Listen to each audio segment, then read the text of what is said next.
बिस्मिल्लाहिर्रहमानिर्रहीम। News reflection के नाज़रीन को मेरा सलाम। हम थोड़ा सा ताख़ीर से आज वीलॉग लेके आए हैं, जिसके लिए हम माजरत, क्योंकि प्रोफेशनल ड्यूटीज़ के लिए बहुत ज़्यादा बिजी थे।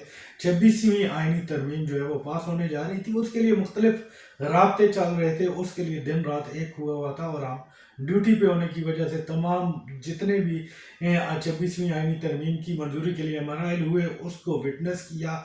हम हर जगह पे मौजूद हुए, जितनी भी मुलाकातें हुई। पार्लियामेंट में भी 26वीं आईनी तरमीम के मौके पे पार्लियामेंट हाउस में भी मौजूद थे। इसी वजह से टाइम नहीं निकाल सके कि आपको अपडेट देते रहें। आज क्योंकि 26वीं आईनी तरमीम गुज़िश्ता रोज़ पास हो चुकी है, या आज सुबह पास हुई, तो आज थोड़ा सा रिलैक्स किया, थकावट उतारी, तो अभी आपके साथ जो है सामने तजिया लेके आ रहे हैं। हम आज बात करेंगे 26वीं आईनी तरमीम की मंजूरी का, और पस मंज़र क्या था, मंजूरी क्या हुई, और आगे क्या होने जा रहा है। 26वीं आईनी तरमीम सेनेट और कौमी असम्बली से मंजूर हो गई। जिस तरीके से मंजूर हुई, पूरी दुनिया ने देखा। बीएनपी मैंगल ग्रुप के अख्तर मैंगल वहाँ पे मौजूद थे, उनकी हमायत नहीं की गई, लेकिन सेनेट में बीएनपी मैंगल ग्रुप के 2 वोट जो है हुकूमत को मिले, जिसकी वजह से हुकूमत की तादाद 65 हुई, और हुकूमत को जो है सेनेट में पीटीआई के अरकान शो नहीं करने पड़े, जिसकी वजह से बात ये जो मुख्तलिफ रूमर्स चल रही थी कि पीटीआई के कुछ सेनेटर्स जो हैं वो हुकूमत के साथ मिले हुए थे, उनकी तरफ से भी कुछ आज वजाहतें आई, लेकिन क्योंकि ज़रूरत नहीं थी, हुकूमत के पास फिगर मुकम्मल हो चुका था, उस वजह से जो है वो बच गए, और वो अपनी वजाहतें कर सकते हैं। अगर मौका होता, ज़रूरत पड़ती, तो वो लोग शायद हुकूमत के हक में वोट दे देते, और इस तरह बहुत सारी चीज़ें जो है वो ज़ाहिर हो जाती, लेकिन ज़रूरत ना होने की वजह से वो लोग बात किए। उससे पहले हमारी राना सनाउल्लाह के साथ भी बातचीत हुई थी, तो उन्होंने यही कहा था कि हम वही लोग सामने लाएंगे जिनकी ज़रूरत होगी। लेकिन 26वीं आईनी तरमीम की मंजूरी के दौरान एक और अहम काम हुआ। वो ये हुआ कि चेयरमैन सेनेट की जानिब से लॉबीज के दरवाजे बंद करने की डायरेक्शन जारी हुई। तो हम पार्लियामेंट हाउस में सेनेट इजलास कवर कर रहे थे, और सेनेट की प्रेस गैलरी में बैठे हुए थे। तो जब चेयरमैन सेनेट की डायरेक्शंस आए, तो वो उस वक्त प्रेस गैलरी भी लॉक कर दी गई, और अंदर जो लोग थे वो महसूर होकर रह गए। कुछ लोगों ने कई बार कोशिश की, लेकिन सिक्योरिटी अमले ने कहा कि चेयरमैन साहब की डायरेक्शंस है, हम नहीं जा सकते। ऐसा पहली बार हुआ है मेरी याददाश्त के मुताबिक, या मेरे तजर्बे के मुताबिक, ऐसा पहले कभी भी नहीं हुआ कि प्रेस गैलरी लॉक कर दी जाए। हम अंदर मौजूद थे, विटनेस भी थे। चेयरमैन सेनेट ने भी कहा कि हमारे अमले से ज़्यादा मीडिया के लोग जो हैं वो गिनती मुकम्मल कर रहे हैं, उनके पास अच्छा फिगर है। लेकिन दूसरी तरफ प्रेस गैलरी लॉक कर दी गई, जिसकी ज़रूरत नहीं थी। पीपल्स पार्टी जो अपने आप को जमहूरी जमात कहती है, उसके चेयरमैन यूसुफ रजा गिलानी सेनेट में इस वक्त जो है वो चेयरमैन है, और उनके होते हुए ऐसी हाँ जो हरकत है वो समझ से बाला थी। सेनेट की जानब से सहाफ़ियों के मोबाइल भी जमा करने का प्लान था, लेकिन उस पर अमल दरामद नहीं किया गया। उसकी वजह मुझे नहीं पता। हमारे पास मोबाइल मौजूद थे, हम साथ साथ रिपोर्टिंग कर रहे थे, लेकिन लॉबी जो है तकरीबन 1.5 घंटा से ज़्यादा टाइम के लिए लॉक रही। जितने देर में वोटिंग का अमल जारी रहा, लॉबी बंद रही। किसी को अगर कोई मजबूरी भी थी तो वो बाहर नहीं निकल सकता था।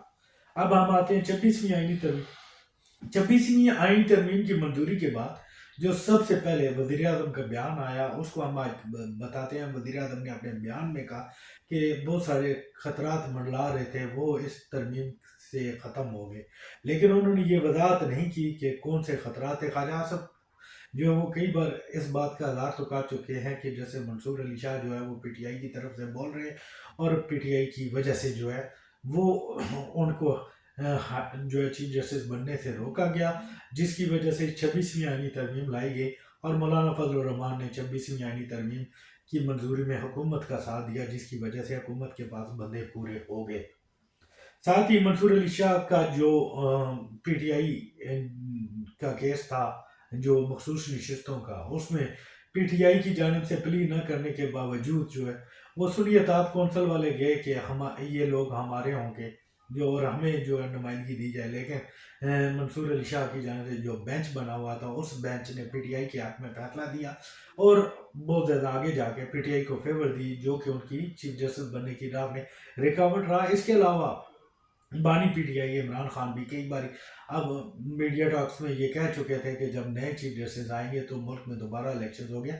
हम अपने पुराने वीलॉग में ये चीज़ बता चुके हैं कि हुकूमत को खदशा ये था कि अगर मंसूर अली शाह चीफ जस्टिस बन जाते हैं और उनके साथ साथ दोबारा जो है वो चीफ जस्टिस बन गए और पीटीआई वहाँ पे हुकूमत के खिलाफ फॉर्म 47 और 45 वाली दरख्वास्त लेके चली गई, तो उन्होंने इलेक्शन का हुक्म दे देना है, जिसकी वजह से हुकूमत, क्योंकि इमरान खान के बयान भी सामने थे और कुछ अपराइट पर्सन भी हैं, हमारे बहुत सारे दोस्त जो कोर्ट कवर करते हैं, उन्होंने जैसे मंसूर अली शाह की जो है वो तारीफ भी की कि बड़े अच्छे जज हैं और वो सारे कुछ, लेकिन कुछ ऐसी चीज़ें थी जिनकी वजह से हुकूमत उनसे खौफजदा थी। अभी जो 26वीं आईनी तरमीम मंजूर हुई है, तो इससे एक चीज़ तो वाज़ेह हो गई कि मंसूर अली शाह जो है वो चीफ जस्टिस बनने नहीं जा रहे और कमेटी को 3 नाम जाएंगे। पार्लिमानी कमेटी भी 12 रुकनी तश्कील हो गई है, जिसमें पीटीआई के लोग भी शामिल हैं। पीटीआई के 3 लोग शामिल हैं, जबकि हुकूमत के जो है वो बाकी 9 लोग शामिल हैं। 2 ताई अक्सरियत हुकूमत को हासिल है और पार्लिमानी कमेटी ने जो भी फैसला करना है वो 2 ताई अक्सरियत से ही करना है। और हम अगर बात करें तो पार्लिमानी कमेटी में जो है 3 सीनियर मोस्ट जजेस के नाम ज़ेर गौर आएंगे, जिसके बाद वो पार्लिमानी कमेटी उनमें से एक को चीफ जस्टिस बनाने का फैसला करेगी। और उसमें अगर हम बात करें, जैसे मंसूर अली शाह तो पहले ही जो है वो उस लाइन से बाहर हो चुके हैं, पीछे जस्टिस मनीब रह गए हैं, मुनीब अख्तर और जस्टिस यही आफरीदी। तो अब अमकानात यही हैं और हुकूमती ज़रा यही कह रहे हैं कि जस्टिस यही आफरीदी जो है वो चीफ जस्टिस बन जाएंगे। साथ ही आइनी बेंच भी तश्कील होगा और आइनी बेंच का सरबार भी एक अलग से जो सीनियर जज है वो होगा। और वो भी अब देखते हैं, जस्टिस अमीनुद्दीन का नाम जो है हुकूमती हल्कों से हमारे तक पहुँचा है कि वो आइनी बेंच के सरबराह हो सकते हैं, लेकिन जब मुशावरत होगी तो मज़ीद चीज़ें सामने आएंगी और सोर्सेज जो है मज़ीद चीज़ें सामने बताएंगे क्या है। और हुकूमत की पहले दिन से ही कोशिश यही थी, ज़राए हमें ये बताते हैं कि जैसे अमीनुद्दीन को जो है आइनी बेंच का सरबराह बना दिया जाए। तो अब अगर जैसे ये आफरीदी चीफ जस्टिस बन जाते हैं तो जैसे मनीब और जैसे मंसूर अली शाह उनके तहत काम करेंगे या नहीं करेंगे, ये अभी कुछ कहना कबल वक्त है। लेकिन ज़रा ये भी बताते हैं कि जस्टिस यही आफरीदी जो है वो सीनियर मोस्ट बनते हैं, लेकिन क्योंकि हाई कोर्ट में आए और सीनियरिटी जो है मुनीब अख्तर को मिल गई, जिसकी वजह से वो सीनियर मोस्ट ना बन सके। लेकिन अगर रूल्स एंड रेगुलेशन से हट के देखा जाए तो तजर्बे के लिहाज से यही आफरीदी के पास तजर्बा ज़्यादा है। इसके साथ हमें ज़रा ने एक और चीज़ भी बताई, उन्होंने कहा कि फ़िलहाल मिलिट्री कोर्ट्स वाला जो तलवार लटक रही थी वो तो हट गई, लेकिन उन्होंने कहा कि आप मुतमिन ना हो, ये तलवार वक्ती तौर पे हटी है। अभी 26वीं आईनी तरमीम मंजूर हुई है, तो ये भी कंफर्म है कि 27वीं आईनी तरमीम भी आएगी और 28वीं आईनी तरमीम भी आएगी। वक्त अभी तय नहीं है, लेकिन उन ज़राए का यही कहना था कि जल्द 27वीं और 28वीं आईनी तरमीम भी आने का अमकान है और काम अभी तक शुरू हो चुका है। जो शिकें आपने निकाली हैं वो शिकें लाना पड़ेंगी, चाहे जैसे भी लाएं। और उसके वो कब आती हैं, क्या सिचुएशन बनती है, जब ये वक्त करीब आएगा हम मज़ीद भी डालेंगे। लेकिन मिलिट्री कोर्ट्स वाला मामला अभी ख़त्म नहीं हुआ, अपनी जगह पे बाकी है और वो आएगा। लेकिन एक चीज़ जो वो ये थी कि मौजूदा पीटीआई को बड़े अरसे बाद स्पेस मिल रहा था और एक मशावरती अमल में पीटीआई शामिल हुई, पार्लिमानी पार्टी के इजलास में भी शिरकत की। इसके अलावा मुसद्दे पे भी उनकी आउटपुट हुई और पीटीआई के पास एक अच्छा मौका था कि वो इस स्पेस को कैप्चर करती। लेकिन अब इमरान खान को क्या ब्रीफ किया गया और इमरान खान की जानिब क्या हदायत दी गई उस हवाले से हमें आइडिया नहीं है, क्योंकि उस वक्त वही लोग जो खान साहब के साथ मौजूद थे उन्हीं को बेहतर पता है, अफवाह पे हम बात नहीं करते। लेकिन एक स्पेस था जो कि पीटीआई को मिल रहा था, बल्कि मिला भी। मौलाना फजल रहमान के जो है वो इस बार किरदार की वजह से मिलिट्री कोर्ट्स वाला ख़तरा टल गया, क्योंकि हर किसी को पता है कि मिलिट्री कोर्ट्स कौन लाना चाह रहा था और उसकी वजह क्या थी। बानी पीटीआई को कैप्चर करने के लिए मिलिट्री कोर्ट्स लाई जानी चाहिए थी, चाह रहे थे लोग लाना, लेकिन नहीं आ सकी। उसकी एक वजह यही है कि कौमी तमाम सियासी जमातों के दरमियान इतफाक़ राय हो गया था कि मिलिट्री कोर्ट्स नहीं आएंगी। उसके लिए हुकूमत नून लीग को भी पीछे हटना पड़ा।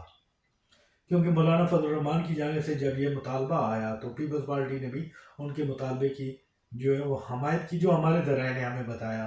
اندر کا احوال تو اللہ بہتر جانتا ہے، لیکن اس چیز پہ اتفاق رائے کی وجہ سے حکومت کو پیچھے ہٹنا پڑا، اور اس وجہ سے ہی ملٹری کورٹس والا معاملہ جو ہے وہ ٹلا، لیکن یہ وقتی ہے، ابھی مزید بھی آئے گا۔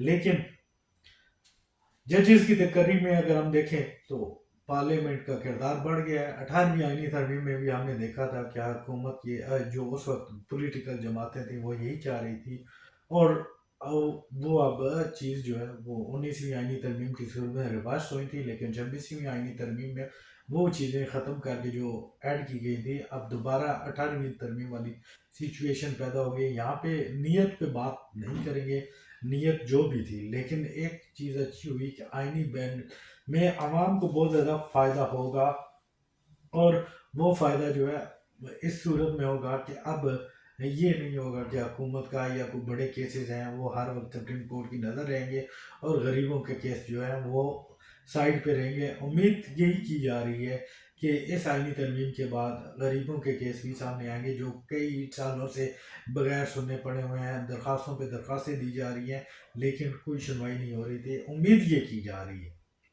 کہ آگے جب ٹائم آئے گا تو پتہ لگے گا، لیکن امید یہی کی جا رہی ہے کہ جو معاملات ہیں وہ بہتر ہوں گے۔ اور اگر ہم بات کریں مولانا فضل الرحمان اور بیرسٹر گور کی جو آخری پریس کانفرنس ہوئی، تو اس میں بیرسٹر گور نے مولانا فضل الرحمان کو مبارکباد دی تھی کہ ہمیں خوشی ہے کہ آپ اس آئینی ترمیم کا حصہ بن رہے ہیں۔ اور باقی سیاست میں اگر ہم بات کریں تو اختلافات تو ہر جگہ پہ ہوتے ہیں۔ اگر ہم اس ٹائم دنیا کی بات کریں تو الیکشنز کی پہ جس طرح ہوئے دنیا میں، ابھی آپ دیکھیں کہ امریکہ میں جو صدارتی الیکشنز ہیں اس میں کیا کیا بہتان تک لگائے جا رہے ہیں، لیکن یہ سیاست ہے، سیاست میں گندا کچھ بھی نہیں ہوتا، اصول کچھ بھی نہیں ہوتے۔ ہم اگر اٹلی کے الیکشنز کی بات کریں تو وہاں پہ ایک انتہا پسند حکومت بنا دی گئی، وہ کیسے بنائی گئی سب کے سامنے ہے۔ اسی طرح فرانس میں ایک انتہا پسند حکومت کو آنے سے روکا گیا، اس میں کیا انٹرفیئرنس تھی وہ بھی آپ دیکھ سکتے ہیں۔ تو دنیا میں الیکشن جو ہیں وہ اس کا ایک رجحان اسی طرح کا چل رہا ہے جو اس ٹائم ہے۔ ہمارا ہمسایہ ملک انڈیا، وہاں پہ آپ دیکھ لیں کہ نریندر مودی نے کیجریوال کو جو ہے جیل میں ڈالنے کے بعد الیکشن لڑا، اور وہ کیسے جیتا سب کے سامنے ہے۔ تو جون ایلیا کے شعر ایک جو ابھی جتنی بھی 26ویں آئینی ترمیم کے حوالے سے معاملات چل رہے تھے، جون ایلیا کا ایک شعر ہمارے سامنے ہے کہ میں کتنا عجیب ہوں، اتنا عجیب ہوں کہ خود کو تباہ کر لیا مگر افسوس تک نہیں۔ تو ابھی ایک اور انٹرسٹنگ بات یہ ہوئی کہ کالے سانپوں کالے ناگ کی بات ہوئی، اگر قومی اسمبلی اور سینٹ کے اجلاسوں میں بھی بات ہوئی، کسی نے نہیں بتایا کہ یہ کالا سانپ کون سا تھا یا کالا ناگ کون سا تھا، لیکن بات بڑی چلی، اور وہ یہی کہا کہ سانپ کے اندر سے ہم نے زہر نکال دیا۔